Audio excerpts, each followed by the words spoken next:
Hi friends, நம்ம இப்போ என்ன செய்ய போகிறோன்னு பார்த்தீங்கன்னா பீட்ரூட் பிரியாணி தான் செய்ய போகிறோங்க. ஃபஸ்ட்டு குக்கரில் தான் செய்ய போகிறேன்.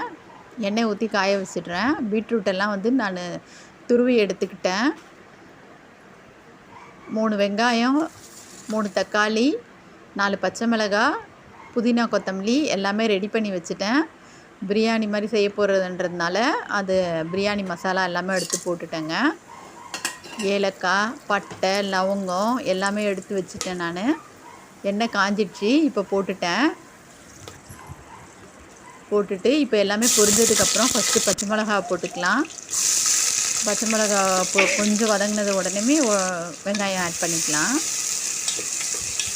வெங்காயம் நல்லா கொஞ்சம் பொன்னிறமாக வரணும், அதுக்காக நல்லா வதக்கி விட்டுருங்க. சீக்கிரமாக வதங்கணுன்னா கொஞ்சம் உப்பு கூட ஆட் பண்ணிவிடுங்க. நான் காலையில் என்னோடய பையனுக்கு ஸ்கூலுக்கு ரெடி பண்ணிகிட்ருக்கேன். அதனால் கொஞ்சம் சீக்கிரமாக எல்லாமே கடகடன்னு ரெடி பண்ணோன்றதுனால அவசரமாக செஞ்சிட்ருக்கேங்க. இப்போ வெங்காயம் பார்த்திங்கன்னா நல்லா பொன்னிறமாக வந்துடுச்சு. இந்த நேரத்தில் நம்ம இஞ்சி பூண்டு பேஸ்ட் ஆட் பண்ணிக்கலாம். ஒரு 2 டீஸ்பூன் இஞ்சி பூண்டு பேஸ்ட் ஆட் பண்ணிக்கோங்க. ஆட் பண்ணிவிட்டு நல்லா அந்த பச்சை வாசனை போகிற வரைக்கும் கொஞ்சம் நல்லா கலந்து விட்டுருங்க. கொஞ்சம் அடிப்பிடிச்ச மாதிரி ஆகிடும், அதனால் கலந்து விட்டுக்கிட்டே இருங்க.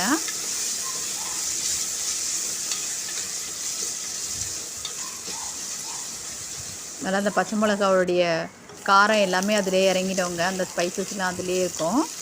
நம்ம வந்து இப்போ தக்காளி ஆட் பண்ணிக்கலாம். தக்காளியும் ஆட் பண்ணி நல்லா மிக்ஸ் பண்ணி விட்டுடுங்க. நமக்கு காரம் வந்து இதோடு நம்ம மிளகாத்தூள் தான் சேர்க்க போகிறோம். வெறும் மிளகாத்தூள், பச்சை மிளகாய் காரமும் இந்த வெறும் மிளகாத்தூளும் இந்த 2 காரம் தாங்க இருக்கும். பீட்ரூட் ரைஸுன்றதுனால ரொம்ப ஸ்வீட்டாக இருக்கும்ல நினைக்காதீங்க. நீங்கள் ஒரு முறை செஞ்சு பாருங்கள், ரொம்ப டேஸ்ட்டாக இருக்குங்க. கலர் மட்டும் தான் நம்மளுக்கு ரெட் கலரில் வரும், மற்றபடி அப்படியே பிரிஞ்சி ஸ்டைல்லே இருக்கும். குழந்தைங்க வந்து தனியாக பீட்ரூட்லாம் எடுத்து வைக்கிற மாதிரிலாம் இருக்காது. பீட்ரூட் இருக்கிறதே தெரியாது இந்த சாதத்தில். பாருங்கள், இந்த தக்காளியை நல்லா மேஷ் பண்ணி விட்டுருங்க. இப்போ எடுத்து வச்சுருக்கிற புதினா கொத்தமல்லியை ஆட் பண்ணிக்கலாம். இதையும் நல்லா கலந்து விட்டுருங்க. இப்போ தேவையான காரம் நம்ம சேர்த்துக்கலாம். இப்போ நல்லா வதங்கினதுக்கப்புறமா கரம் மசாலா, தனியாத்தூள், அப்புறம் மிளகாத்தூள், இது 3 தாங்க நான் சேர்க்க போகிறேன். ஃபஸ்ட்டு தனி மிளகாத்தூள் சேர்த்துக்கிறேங்க. காரம் பார்த்து போட்டுக்கோங்க, ரொம்ப காரமாக்கிடாதீங்க, குழந்தைங்க சாப்பிட்ணுன்றதுனால. அடுத்தது கரம் மசாலா ஒரு ஸ்பூன் ஆட் பண்ணிக்கிறேன். அடுத்தது தனியாத்தூள் கொஞ்சம், அதுவும் 1 ஸ்பூன் ஆட் பண்ணிக்கிறேங்க. இது எல்லாமே நல்லா கலந்து விட்டுட்டு உப்பு பார்த்துக்கோங்க. தயிர் இருந்தால் தயிர் கூட ஆட் பண்ணிக்கலாம் இந்த நேரத்தில்.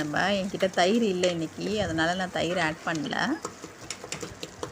நல்லா அந்த நம்ம ஃபஸ்ட்டு ஊற்றின எண்ணெய் வந்து தனியாக பிரிஞ்சு வரணுங்க, அது வரைக்கும் கொஞ்சம் நல்லா கலந்து விடுங்க. இப்போயே நல்லா பிரிஞ்சு நல்லா ஸ்மெல் வந்துடுங்க. குழந்தைங்க விரும்பி சாப்பிடுவாங்க, நீங்கள் செஞ்சு கொடுங்க. பாருங்கள், நல்லா கிரேவி பதத்துக்கு வந்துடுச்சு.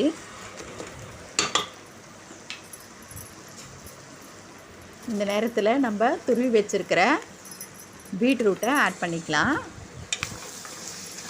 அப்போ தான் அந்த மசாலாவோடு அந்த பீட்ரூட்டும் நல்லா ஒன்று போல் கலந்து வரும். அதுக்காக தான் இந்த நேரத்தில் நான் பீட்ரூட் ஆட் பண்ணிட்டேன். நல்லா வாசனை கமன்னு வந்துட்டுருக்குங்க. பாருங்கள், எல்லாமே ரெட் கலரில் ஆகிடுச்சு நம்ம பீட்ரூட் ஆட் பண்ண உடனே.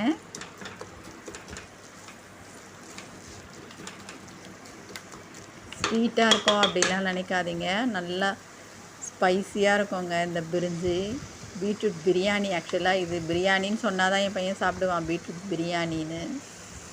ஒரு லெமன் ஒன்று ஊற்றிக்கலாம், அப்போ தான் சாதம் ஒட்டாத கொஞ்சம் தனித்தனியாக வரும். அதுக்காக தண்ணி வந்து 1:2 ரேஷியோ தாங்க. 2 டம்ளர் அரிசி போட்டிருக்கேன், அதனால் 4 டம்ளர் தண்ணி ஊற்றுறேன். தண்ணி ஊற்றி நல்லா கொதித்து வந்ததுக்கப்புறமா நம்ம அரிசி ஆட் பண்ணிக்கலாம். பாருங்கள் கலரே வந்து ரெட் கலரில் ஆயிடுச்சுங்க. இந்த கலரில் தான் இன்றைக்கி நம்ம சாதம் செய்ய போகிறோம். உப்பு மட்டும் பார்த்துட்டு விட்டுருங்க. அப்புறமா அரிசி போட்டதுக்கப்புறமா ஒரு வாட்டி உப்பு பார்த்துக்கலாம். இப்போ நல்லா கொதி வந்துடுச்சுங்க. இப்போ நம்ம ஊற வச்சுருக்கிற ஒரு அரை மணி நேரத்துக்கு முன்னாடி நான் அரிசியை ஊற வச்சுட்டேங்க. அந்த அரிசியை வந்து இப்போ நம்ம ஆட் பண்ணிக்கலாம். அரிசி போட்டுட்டு ரொம்ப கலந்து விடாதீங்க, உடஞ்ச மாதிரி ஆகிடும். ஏன்னா அரிசி கொஞ்சம் ஊறி இருக்குது இல்லைங்களா, அதுக்காக தான். இப்போ உப்பு மட்டும் பார்த்துட்டு நம்ம குக்கரை க்ளோஸ் பண்ணிடலாங்க. கொதிக்க ஆரம்பிச்சிருச்சு. குக்கரை க்ளோஸ் பண்ணிவிட்டு ஒரே ஒரு விசில் வந்தாலே போதுங்க. ஆஃப் பண்ணிவிட்டு அந்த விசிலெல்லாம் அடங்கினதுக்கப்புறம் நீங்கள் ஓப்பன் பண்ணிங்கன்னா நம்மளுடைய சூப்பரான பீஃப் பிரியாணி ரெடிங்க.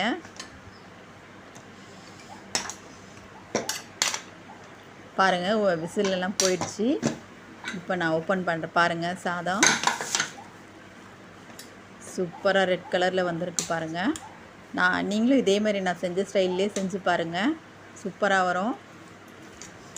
பிடிச்சிருந்தா சேனலை சப்ஸ்கிரைப் பண்ணிக்கோங்க, ஷேர் பண்ணுங்கள், லைக் பண்ணுங்கள், கமெண்ட் பண்ணுங்கள். சாதம் பாருங்கள் உதிரி உதிரியாக வந்துடுச்சு. மறக்காமல் சேனலை சப்ஸ்கிரைப் பண்ணிக்கோங்க. ஓகே, தேங்க்யூ, பாய்.